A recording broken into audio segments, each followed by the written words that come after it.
नमस्ते साथियों, मैं विशाल परमार, असिस्टेंट प्रोफेसर इतिहास, सीहोर पीजी कॉलेज से। हम इस कक्षा में विश्व इतिहास को विस्तृत रूप से पढ़ रहे हैं। हमने पहली क्लासेस में सबसे पहले पुनर्जागरण काल देखा था इटली में, उसके बाद हमने देखा था धार्मिक सुधार आंदोलन जर्मनी में। आज हम उसी इतिहास को आगे बढ़ाते हुए पढ़ रहे हैं इंग्लैंड की दो क्रांतियां। पहली है इंग्लैंड की गोल्डन क्रांति और दूसरी है इंग्लैंड की औद्योगिक औद्योगिक क्रांति। तो इनको पढ़ने का मेन उद्देश्य है कि किस प्रकार से ब्रिटेन इतना ज्यादा सशक्त हो गया, विकसित हो गया कि उसने काफी ज्यादा देशों को कैप्चर कर लिया, अमेरिका जैसे तक को उपनिवेश बना लिया, भारत को बना लिया और वो इतना ज्यादा आगे निकल गया। तो इसके लिए हमें सबसे पहले कुछ बेक से पढ़ना पड़ेगा, इंग्लैंड का प्रारंभ का इतिहास देखना पड़ेगा कि वहां पे क्या क्या हुआ था। मेन हमारा पढ़ने का उद्देश्य है इंग्लैंड की औद्योगिक क्रांति, लेकिन स्लाइड के जरिए हम इंग्लैंड को सन 1000 से पढ़ते हुए आगे बढ़ेंगे। इस समय पे इंग्लैंड में सामंतवाद का दौर था। सामंतवाद मतलब छोटे छोटे राजा हर जगह थे, सब छोटे छोटे टुकड़ों में बटा हुआ था। राष्ट्र राज्य की अवधारणा अभी तक किसी देश में नहीं थी, इंग्लैंड में भी नहीं थी।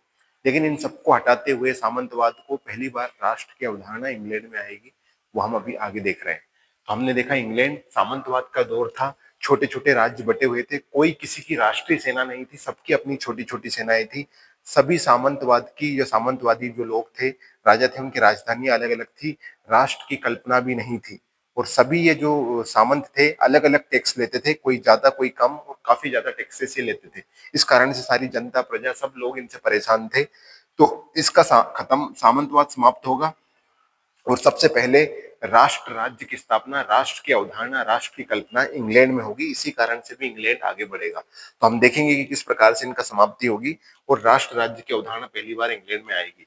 उसी क्रम में हमने सबसे पहले देखा इंग्लैंड। इंग्लैंड में हमने देखा पहला राजा जिसका नाम है विलियम पेनकेर या विलियम विजेता इसको कहा जाता है। 1000 के आसपास इसका टाइम है। इसने सामंतवाद पे प्रहार करना प्रारंभ कर दिया था। हालांकि अपने टाइम पे ये इतना अच्छा काम नहीं कर पाया, लेकिन फिर भी इसने जो काम किए थे इसी कारण से आगे इंग्लैंड के अंदर सामंतवाद समाप्त होगा।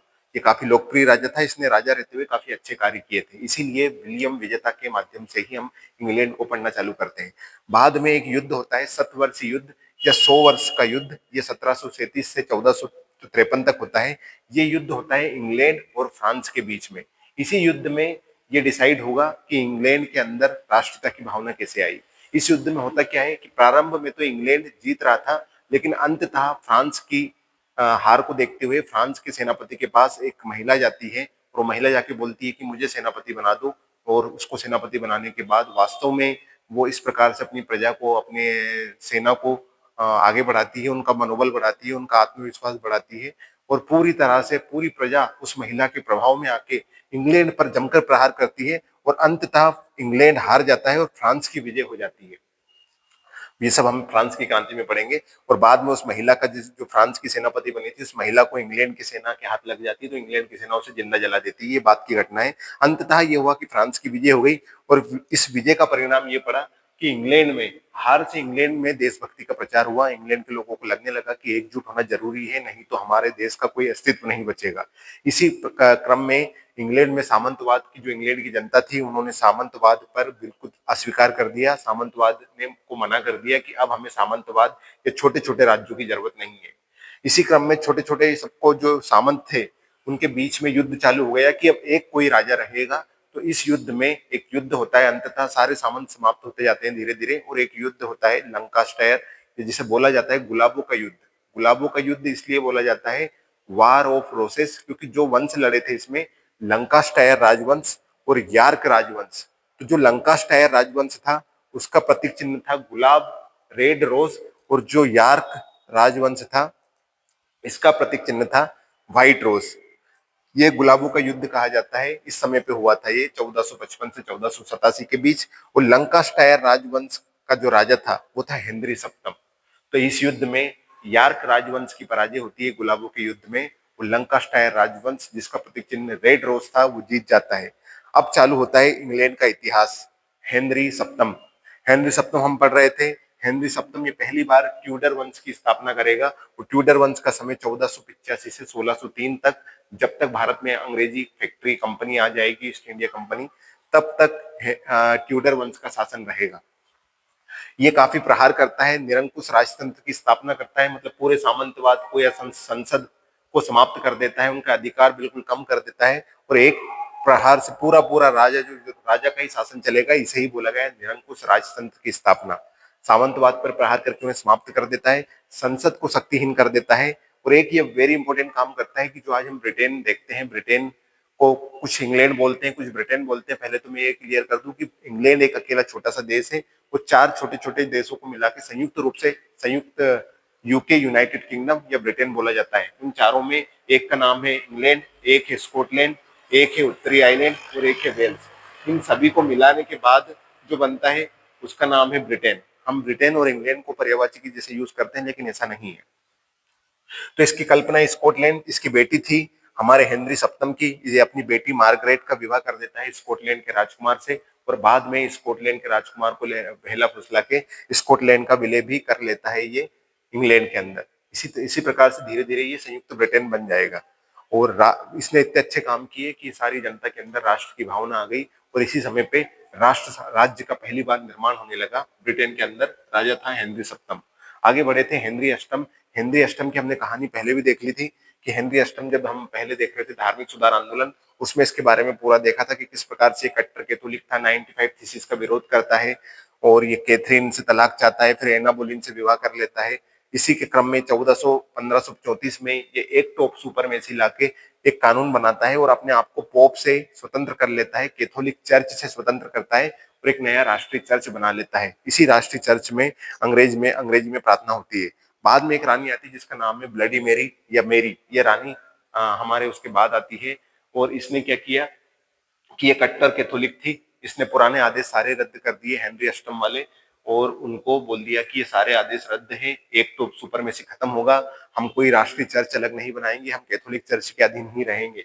इसीलिए इसने संसद से और राजा जो तो इनसे माफी मंगवाई कि आपने पोप के साथ, कैथोलिक के जो धर्म गुरु हैं उनके साथ गलत व्यवहार किया है, इसलिए आपको माफी मांगना पड़ेगी।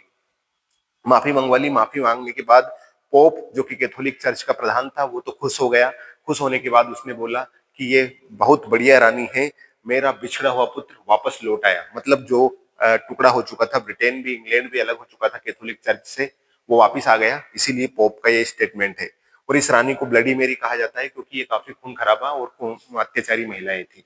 इसके बाद हमने देखा था ब्लडी मेरी के बाद रानी एलिजाबेथ आती है। एलिजाबेथ हेनरी अष्टम और एना बोलीन जो अभी पढ़ के आए उनकी बेटी है। ये काफी अच्छी महिला है। इसके काल को ब्रिटेन में स्वर्ण युग कहा जाता है। जिस प्रकार से भारत में अकबर वगैरह और अशोक इनका शासन काल था, उसी प्रकार से ब्रिटेन में स्वर्ण युग कहा जाता है। गुप्त वंश को भारत में स्वर्ण युग कहा जाता है, उसी प्रकार से ब्रिटेन का स्वर्ण युग। तो 1558 से 1603 इनका टाइम था। वेरी इंपॉर्टेंट है। इसने वापस से अपने पिता का काम पूरा किया। मैं उसको ब्लडी मेरी के काम को बंद करके इसने प्रोटेस्टेंट वाद को मान्यता दे दी। मतलब कैथोलिक और प्रोटेस्टेंट दोनों धर्म अब ब्रिटेन में माने जाएंगे। व्यापार बढ़ाने के लिए इसने काम चालू किया, और उसी क्रम में पहली बार ईस्ट इंडिया कंपनी की स्थापना होकर भारत में आएगी सन 1600 के आसपास, और इसका टाइम भी ये है। तो भारत में पहली बार ईस्ट इंडिया कंपनी आई, उस समय पे वहां की महारानी एलिजाबेथ थी। एलिजाबेथ के बाद ट्यूडर वंश समाप्त हो जाता है, नया वंश आता है। उस वंश का नाम है स्टुअर्ट वंश। स्टुअर्ट वंश के बारे में हमें ज्यादा कुछ याद नहीं रखना है, मुख्यतः कुछ घटना है जो आधुनिक भारत से रिलेट करेगी, इसीलिए एक एक घटना का नाम याद रखना है। इसमें 4 राजा है। पहला है जेम्स प्रथम। जेम्स प्रथम के दरबार के समय ही अकबर के दरबार में एक यात्री आता है हॉकिंस, वो इसी राजा के समय आता है। दूसरा है चार्ल्स फर्स्ट। चार्ल्स फर्स्ट के बारे में इतना याद रखना है कि इसने कुछ काम उल्टे किए थे, देशद्रोह का काम किया था, इसी कारण से प्रजा ने ही इसको मृत्युदंड दे दिया था। सेकंड राजा आता है चार्ल्स सेकंड। Very important. जब आधुनिक भारत पढ़ेंगे तो उसमें हम देखेंगे कि एक बंबई नामक जगह है भारत के अंदर, वो की पुर्तगाल के पास थी। और पुर्तगाल और ब्रिटेन, इंग्लैंड दोनों ही भारत में आ चुके थे। बाद में एक विवाह होता है। चार्ल्स सेकंड इंग्लैंड का राजा है और पुर्तगाल की राजकुमारी, इन दोनों के बीच विवाह हो जाता है। और उस विवाह में इनको दहेज के रूप में, पुर्तगाली राजकुमारी थी तो ये दहेज दे देते हैं चार्ल्स सेकंड को बंबई 1668 में। दहेज बंबई मिल जाता है, इसी कारण से ब्रिटिश ईस्ट इंडिया कंपनी, अंग्रेज भारत में ज्यादा आगे बढ़ पाए। लास्ट वेरी इंपॉर्टेंट है जेम्स सेकंड। जेम्स सेकंड 1688 में, वेरी इंपॉर्टेंट है। इसी समय पे सुनहरी क्रांति होगी, और इस समय पे क्या था कि ये राजा जो जेम्स सेकंड है वापिस से पुराने काम कर रहा था। ये कैथोलिक को बढ़ा रहा था, कैथोलिक का ऊपर उठाने की कोशिश कर रहा था, लड़ाई करवा रहा था साम्राज्य में, इन सबका समर्थन कर रहा था, प्रजा को परेशान कर रहा था, प्रोटेस्टेंटवादी लोगों को परेशान कर रहा था। तो इन सबसे परेशान होकर जनता उग्र हो गई और जनता विद्रोह कर देती है। इसी विद्रोह को बोला गया इंग्लैंड की सुनहरी क्रांति 1688। राजा जेम्स सेकंड, प्रजा विद्रोह करती है, सारे साम्राज्य को जलाने लगती है। इस क्रम को देखते हुए राजा जेम्स सेकंड या तो मारा जाता है या कहीं भाग जाता है। भागने के बाद जो पूरी शक्तियां हैं राजा के पास से पूरी शक्तियां चली जाती है और वो शक्तियां ट्रांसफर हो जाती है संसद के पास। इसीलिए बोला गया कि अब संसद के पास, संसद मतलब मंत्रिपरिषद, विधानसभा, विधायक और जनता का शासन रहेगा। इसीलिए बोला गया कि अब राजा का अस्तित्व नहीं है, अब जनता का शासन है। तो इसको गोल्डन क्रांति की संज्ञा दी है। जब से लेके आज तक राजा जो है वो नाम मात्र का शासक है ब्रिटेन में। हम आगे बढ़े थे, आपने ये देख लिया कि ब्रिटेन कैसे आगे बढ़ रहा था। इसके बाद हम देखते हैं ब्रिटेन की औद्योगिक क्रांति। औद्योगिक क्रांति मतलब इंडस्ट्रियल रिवॉल्यूशन किस प्रकार से हुआ। ये शब्द पहली बार जिसने उपयोग किया था उनका नाम गुलियम आटो है। गुलियम आटो ने पहली बार इंडस्ट्रियल रिवॉल्यूशन शब्द का उपयोग किया। इसके बाद हम आते हैं, एक किताब है वेरी इंपॉर्टेंट, उनका किताब लिखी है, उनका नाम है अर्नोल्ड टोयनबी। टोयनबी ने किताब लिखी है industrial revolution in 18th century, industrial revolution of 18th century in England. England में 18वीं शताब्दी में औद्योगिक क्रांति, ये किताब लिखी है अर्नल्ड टोयनबी ने। चूंकि औद्योगिक क्रांति 18वीं शताब्दी में हुई है ब्रिटेन इंग्लैंड के अंदर। अंतर क्या है, पहले परंपरागत प्रणाली हाथकरघा, हाथ की मशीन से उपयोग होता था। अब औद्योगिक क्रांति के बाद मशीन आ जाएगी, उद्योग आ जाएंगे। जो हम जितने भी उद्योग आज देख रहे हैं, चाहे फैक्ट्री, टायर की मशीन, सिलाई मशीन, हमारे वाष्प इंजन, भाप इंजन, मोटरसाइकिल, हेलीकॉप्टर, ये सारा निर्माण का जो प्रारंभिक समय था वो इसी समय को देखने को मिलता है। इस पहले पहले में जो देखेंगे हम, तो उत्पादन कम होता था। औद्योगिक आने के बाद उत्पादन बढ़ जाएगा। पहले कीमत ज्यादा थी, बाद में कीमत कम हो जाएगी, क्योंकि उद्योग ज्यादा लगेंगे, उत्पादन बढ़ेगा। इस समय जीवन स्तर निम्नतम था। औद्योगिक क्रांति के बाद जीवन स्तर में सुधार आएगा। इंग्लैंड में क्यों हुआ, तो इंग्लैंड के उसके पीछे कुछ कारण है। इंग्लैंड की जो स्थिति, वो भौगोलिक स्थिति, वो समुद्र से घेरा लगा हुआ है और नौ परिवहन की आसानी से वहां पे आवागमन हो सकता है। इसीलिए ये भी वेरी इंपॉर्टेंट कारण है कि इंग्लैंड में ही औद्योगिक क्रांति हुई। उसी समय पे इंग्लैंड में लोहा एवं कोयले की खदानें मिल चुकी थी, जो रॉ मटेरियल उपयोग होता है उद्योगों में। उपनिवेश बहुत ज्यादा बन चुके थे इंग्लैंड के। धीरे धीरे भारत वगैरह छोटे छोटे देश बनते जा रहे थे। इन देशों से क्या होता था कि उसको एक तो सस्ता श्रम मिल जाता था, वहां से ये लोगों को भर के लेके आता था, जो कि नाम मात्र के पैसे में इंग्लैंड का काम करते थे। और उन्हीं देशों से, जो उपनिवेश बनाए थे इनने, जिनको गुलाम बना लिया था, उन देशों से ये कच्चा माल भी भर भर के ब्रिटेन ले आता था। तो उपनिवेश बहुत ज्यादा हो जाने के कारण सस्ता श्रमिक बल और कच्चा माल भी से आसानी से मिलता था। और बाद में ये सब होने के कारण ब्रिटेन में पैसे आए, और पैसे आने के कारण ही शैक्षणिक स्तर में भी वृद्धि हो गई इंग्लैंड के। इसी कारण और आगे बढ़ता गया ये। हमने इसी में शैक्षणिक स्तर के बाद हमने देखा था कि कारण क्या क्या थे। तो इसके कारण होने के पीछे ये है कि यूरोप थोड़ा सभ्य होता जा रहा था। यूरोप में पुनर्जागरण हो चुका था। पहला टॉपिक हम देख के आए, इटली में पोप का बोलबाला कम होता जा रहा था। बाद में धार्मिक सुधार आंदोलन हमने देखा था, जो कि जर्मनी में हुआ था। पोप, वैज्ञानिक बातें होने लगी थी, तर्क, सोच, ये सब प्रारंभ हो चुका था यूरोप में। उसी का फायदा उठाते हुए ये औद्योगिक क्रांति होगी। भौगोलिक खोजें हो चुकी थी, भौगोलिक खोजों से दूसरे देशों से उपनिवेश बनाए थे। उपनिवेश के बाद उन्हीं से सस्ता सामान मिल रहा था, सस्ता कच्चा माल मिल रहा था, श्रमिक आसानी से उपलब्ध हो रहे थे। इन्हीं कारण से भौगोलिक खोजें, धार्मिक सुधार आंदोलन, पुनर्जागरण और वैज्ञानिक वोल्टेयर, मोंटेस्क्यू, दीदरो जैसे वैज्ञानिक लोगों को आगे पढ़ेंगे हम, या विचारकों को पढ़ेंगे। उन विचारकों ने काफी तार्किक क्रांति ला दी पूरे यूरोप में। शहरीकरण हो गया था, और आज भी आप देखते हैं कि शहरीकरण ज्यादा भौतिकवादी होते हैं, ज्यादा उपयोग करते हैं सामानों का। इसी कारण से शहरीकरण में भी उपयोग किया। और सामंतवाद पूरी तरह समाप्त हो चुका था। सामंतवाद समाप्त होने के कारण ही औद्योगिक क्रांति हो पाई। हमने देखा था आविष्कार क्या क्या हुए हैं। तो आविष्कार में सबसे पहले हम देखते हैं कृषि की और पशुपालन। तो कृषि में देखते हैं तो नवीन कृषि की अवधारणा, जो खेती जिस प्रकार की आज होती है, इस कृषि की को सोचने का पहला जो काम किया था, उनका नाम है आर्थर यंग। इन्होंने नवीन कृषि की अवधारणा दी। फिर लाइन से हम कुछ नाम देखेंगे। जो सीड्रिल, जो बुआई की मशीन होती है खेतों में, जो जिससे अनाज बोया जाता है, उसे सीड्रिल बोला जाता है। और इसकी खोज की थी जेथरो टल ने। फसल चक्र की बात आती है। फसल चक्र का मतलब ये है कि एक खेत में आप हर बार एक ही फसल ना बो, बदल बदल के फसल की बुआई करो, जिससे उत्पादन अच्छा होगा। तो वो फसल चक्र की अवधारणा दी थी हमारे टाउनसेंड ने। टाउनसेंड ने बोला कि जिस फसल में इस बार गेहूं बोला है, उसको उसमें अगली बार चना वगैरह कुछ और बो दो। बाद में जब मिट्टी का परीक्षण हुआ, मिट्टी के परीक्षण में पता चला कि पैदा इसलिए कम हो रही है कि खेत में नाइट्रोजन, फास्फोरस वगैरह की कमी है। इसी के लिए यूरिया खाद लेके आए हैं। यूरिया खाद की पहली बार जो कॉन्सेप्ट है वो दिया था लिविंग और वॉलर ने। लिविंग वॉलर नामक वैज्ञानिकों ने ये यूरिया खाद बनाया। फसल कटाई मशीन, काटने के बाद जो रीपर टाइप की जो मशीन होती है, उसी टाइप की मशीन बनाई गई। मैक कॉर्नेक ने, इन्होंने पहली बार फसल कटाई मशीन बनाई। ये खेती के बारे में देखा। और वहीं पशुपालन की बात किया जाए तो पशुपालन में नाम आता है Robert Bakewell. Robert Bakewell very important. इन्होंने पहली बार क्रॉस ब्रीडिंग करवाई। भेड़ प्रजाति की, भेड़ की नई नस्ल उत्पन्न की वैज्ञानिक प्रजनन से। जो आज होता है वो इन्होंने पहली बार कर लिया था। भेड़ पशुपालन, वैज्ञानिक प्रजनन, नस्ल सुधार का काम किया और भेड़ की नई नस्ल उत्पन्न की। आगे हम बढ़े थे वस्त्र उद्योग। जिस प्रकार से हमने पशुपालन, खेती देखा, वस्त्र में क्या क्या अंतर आया, तो वस्त्र उद्योग, औद्योगिक क्रांति की शुरुआत ही वस्त्र उद्योग से हुई थी। पहला जो उद्योग जो डेवलप हुआ इसमें, उसका नाम ही है वस्त्र उद्योग। अब इसमें हम देखते हैं सबसे पहले जेम्स हारग्रीव्स ने कताई मशीन, जो सूत था उसको काटने के लिए इंसानों की आवश्यकता लगती थी, तो उसके लिए एक मशीन बना दी प्रॉपर, और उनका नाम था जेम्स हारग्रीव। जोन के बारे में देखेंगे, इन्होंने बुनाई मशीन बना दी। बुनाई मशीन को फ्लाइंग शटल बोला जाता है। बुनाई मतलब जो बुनने का काम करेगी। इलियस हावे देखेंगे, इलियस हावे ने सिलाई मशीन बना दी, ये आज भी घर घर में उपलब्ध है। इसके बाद एक नाम आता है रिचर्ड आर्कराइट। रिचर्ड आर्कराइट ने वाटर फ्रेम बनाया, मतलब पानी से चलने वाला एक इंजन बना दिया। ये जो ये सारी मशीन थी, ये पानी से चलेगा। और आधुनिक कारखाने जो बने हैं, उसकी नींव इसे ही माना जाता है, आधुनिक कारखाने का, क्योंकि ये पानी से चलने वाला इंजन था। जो भी है आधुनिक, उसका इसको माना गया है, वाटर फ्रेम को। ये हो गया रिचर्ड आर्कराइट। तो ये आपको नाम याद रख लेना है, कंपटीशन एग्जाम में नाम सीधे पूछे जाते हैं, किसने क्या बनाया।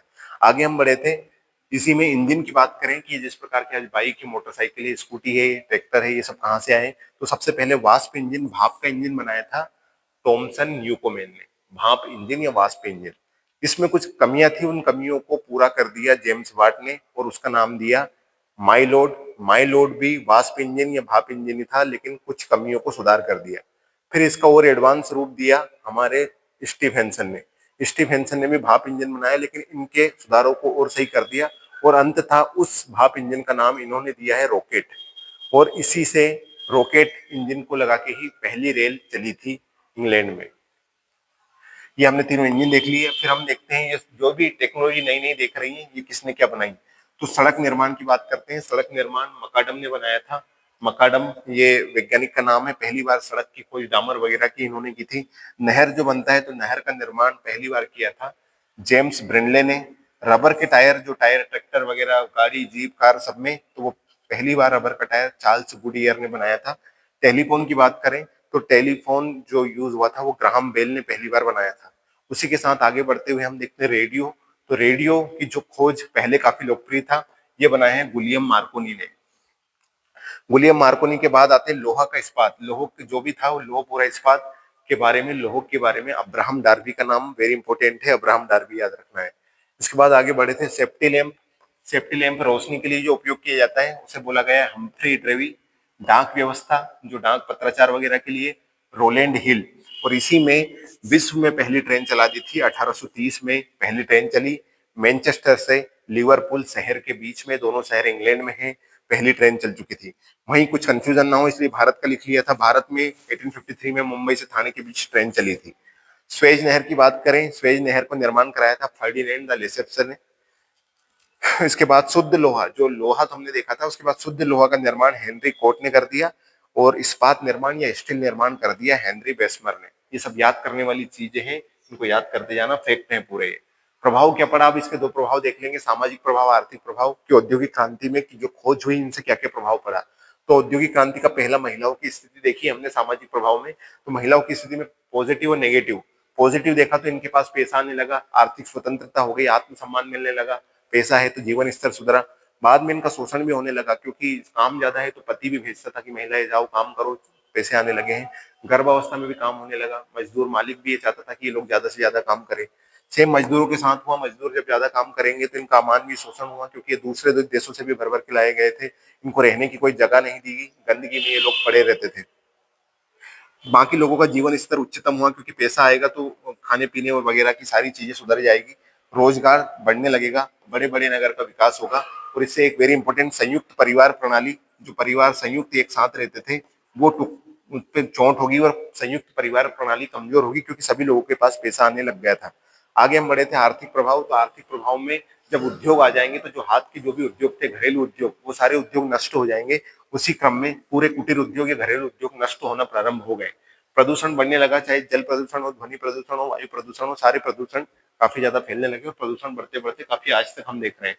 इसी से उत्पादन बढ़ने लगा। उत्पादन बढ़ने का मतलब है उद्योग लगेंगे तो उत्पादन बढ़ेगा, उत्पादन बढ़ने से कीमत कम हो जाएगी, और पर कैपिटा इनकम, प्रति व्यक्ति आय जो होती है, उसमें बढ़ोतरी होगी। इसी कारण शिक्षा वगैरह आसानी से मिल पाएगी। बाद में आए थे हम इसमें बिल्ड यूरोप है। बिल ड्यूरा ने औद्योगिक क्रांति समाप्त हो गई, ये लास्ट स्लाइड है। कुछ वैज्ञानिकों या कुछ इतिहासकारों ने कुछ फेमस स्टेटमेंट दिए, उनके बारे में याद कर लेते हैं। प्रतियोगिता परीक्षा में सीधे क्वेश्चन आते हैं। इन्होंने बोला कि पाषाण काल में दो क्रांति हुई। पहली क्रांति है पाषाण काल में, मतलब मानव समाज में दो क्रांति हुई। एक हुई पाषाण काल में, जो कृषि को पहली बार हुआ था नव पाषाण काल में, और दूसरी क्रांति इस काल में औद्योगिक क्रांति। ये स्टेटमेंट है बिल ड्यूरे का। एडम स्मिथ की एक वेरी इंपॉर्टेंट किताब है, उन्होंने लिखी है वेल्थ ऑफ नेशन। इसमें यह बताया है कि सरकार हस्तक्षेप ना करे इसमें, हमारी पूंजीवादी व्यवस्था, ये जो औद्योगिक क्रांति है इसमें सरकार हस्तक्षेप ना करे। ये गलत बात है, क्योंकि सरकार हस्तक्षेप नहीं करेगी तो धीरे धीरे कहीं ना कहीं मजदूरों का शोषण ज्यादा होगा, ये सब चीजें आने लगेगी। इसीलिए इनको काउंटर किया सिसमांडी ने। सिसमांडी ने बोला कि ये गलत है, सरकार मार्केट में हस्तक्षेप करे और मजदूरों को अपना हक दिलाए। इसी कारण से ये जो चल रहा था कि मजदूरों को अपना हक नहीं मिल रहा है, तो इसमें बाद में आ जाएगा हमारा समाजवाद शब्द। समाजवाद का उदय ही औद्योगिक क्रांति के कारण हुआ है, क्योंकि जब औद्योगिक क्रांति आएगी, मजदूरों को दबाया जाएगा, शोषण किया जाएगा, तो समाजवाद उत्पन्न हो जाएगा। तो समाजवाद का जनक औद्योगिक क्रांति के कारण हुआ। इसमें एक नाम आता है वेरी इंपॉर्टेंट, उनका नाम है रॉबर्ट ओवेन। रॉबर्ट ओवेन को यूरोपीय समाजवाद का पिता कहा जाता है। यूरोपीय समाजवाद, क्योंकि समाजवाद इसी से आ रहा था, इन्हें यूरोपीय समाजवाद और आदर्शवादी समाजवाद का पिता कहा जाता है। इन्होंने बताया कि मालिक को मजदूरों का पूरा ध्यान रखना चाहिए। इस प्रकार से आज हमने इंग्लैंड की औद्योगिक क्रांति और सुनहरी क्रांति पूरी पढ़ ली। ये सब कारण थे कि इंग्लैंड सशक्त होता जा रहा था। बने रहिए, विश्व इतिहास को आगे क्रमबद्ध रूप से पढ़ते रहेंगे। Thank you.